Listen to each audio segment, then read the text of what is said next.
I'm going to go with my main man, Sam Darnold, to throw for 300 yards, which you could actually find right now better than 3-1 odds, almost 4-1, plus 350. My only concern here is the Vikings are touchdown favorites playing Jacksonville. I think this could be the quick game finally for the Jags, where they just give up altogether. I mean, they play the most man coverage in the National Football League this season. They completely changed their identity on the defensive side of the ball.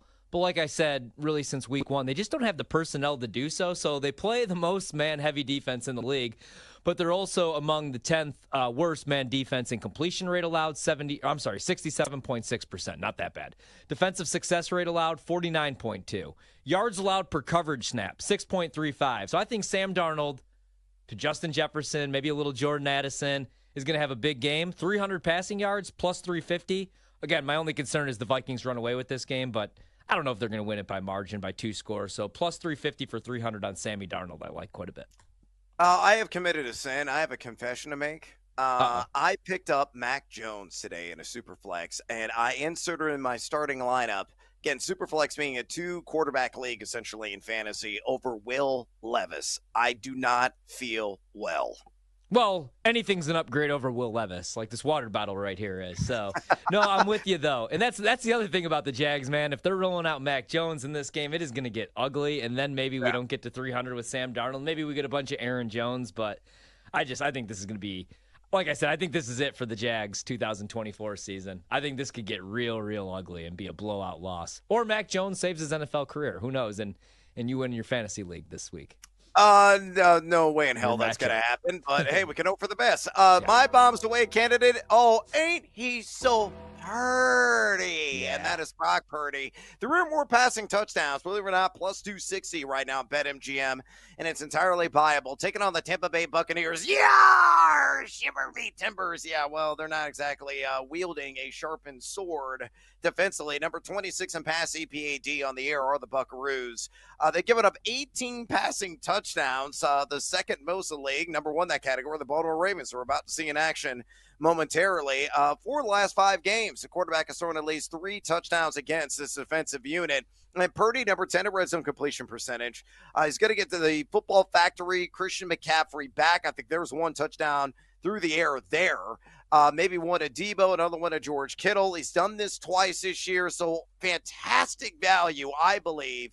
Brock Purdy, 3 more passing touchdowns at a plus 260 juice. Brandon, it's time now for Century Sensations. Time to find the best running back. Derrick Henry still going. 99 yards. Time to find the best receiver. It's Hill in the open. Cuts it upfield. He might be gone. He is. Time to find the best QB. Mahomes down the field. Yes. It's Century Sensations on BetMGM tonight. All right. Now, the premise today is 100-yard guys at running back and wide receiver. If you are really feeling lucky and you want to toss out a tight end, I will allow it. Horvat, I'm going to give you honors. Who you got a running back? Who's hit the century mark this week? All right. Yeah. All right, so I'm going to go with, there's a couple that I like. Now, J.K. Dobbins popped up on the injury report, but you got the Chargers as 7.5-point favorites against the Titans. And I know the defense has been fine for Tennessee this season. It's not the issue for them. But Dobbins in wins this season for the Chargers averages over 100 rushing yards per game. In their losses, 38 yards per game. I think they're going to go up early in this game, and we're going to see a ton of J.K. Dobbins if he is out there. Now, I know that you got something on this guy as well, but I love Jonathan Taylor. I love the Colts. I think the Colts win outright this weekend, but I think definitely Jonathan Taylor is going to be going off in this spot. So 100 yards plus 160. We saw earlier this season, Buffalo really struggled to stop the run. Derrick Henry went off for nearly 200 yards, 199 and a touchdown in that 35-10 win earlier this season. Now, last week against the Seahawks, the Bills did shut down Kenneth Walker and Zach Charbonnet, but that's because the Seattle Seahawks offensive line is just getting no push whatsoever. The matchup against Miami actually was last week, and that was when Achane and Raheem Mostert just went off, man. They combined for 119 rushing yards, 5.4 per clip. So I like JT, and I like Dobbins if he's out there on Sunday, as big favorites against Tennessee. So those are my 2 guys. Yeah, I'll just echo the sentiment right now. Jonathan Taylor at plus 160. I think it's a tremendous value. He has done this in 3 of his last 6 games that he has performed in this season. Appreciable 3.04 yards after contact per attempt, number 26 of the running back position, forced 15 missed tackles in 6 games this year.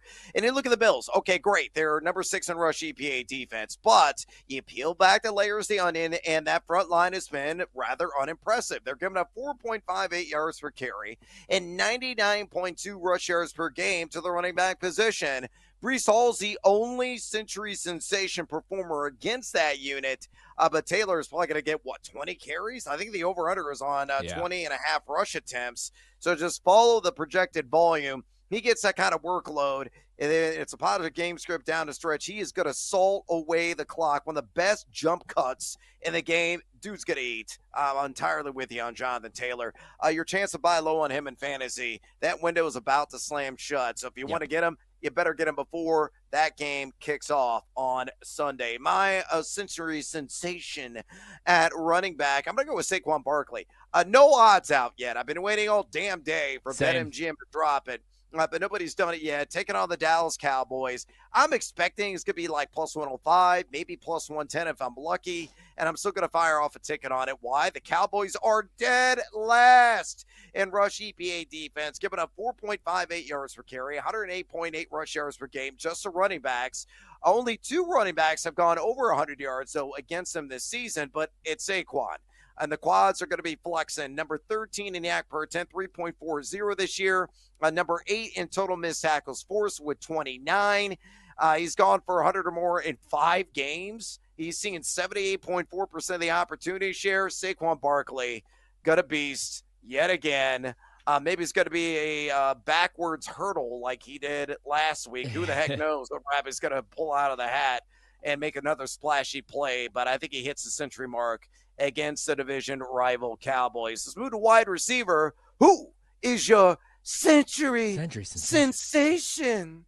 Yeah, they need to drop those Saquon props, by the way, cowards. I took him to score 2 touchdowns, plus 270. Dallas, 48 missed tackles already this season. But for my century sensation at the wide receiver position, I like this one quite a bit. I think we talked about this guy earlier in the week. All the days kind of blend in at this point. Malik Nabers, 100 receiving yards. Not the juiciest price, but plus 180 going against the Carolina Panthers. I like the Giants in the game. I laid the points with the Giants, but he's going to see a ton of Mike Jackson. But may you making me feel. It made me feel like I want to take out a second mortgage because I want to bet Malik Nabers at the regular prices and then the alternate lines. Carolina's pass defense is dead last right now in yards allowed per coverage snap, explosive pass plays allowed, pass rush win rate, quarterback pressure rate. It's not a good defense, right? And Malik Nabers, even though he's had a couple stinkers, cost me some money a couple weeks ago with some bad drops, he still has an 82.1 PFF receiving grade. 8th among 64 wide receivers with at least 190 receiving snaps. Panthers play a ton of zone coverage, top 10 rate. I think Nabers is going to eat. He has a 27.3% target rate versus zone defense, and also it's the Giants. They don't have a whole lot else. So I like Malik Nabers, 100 receiving yards, plus 180 at BetMGM.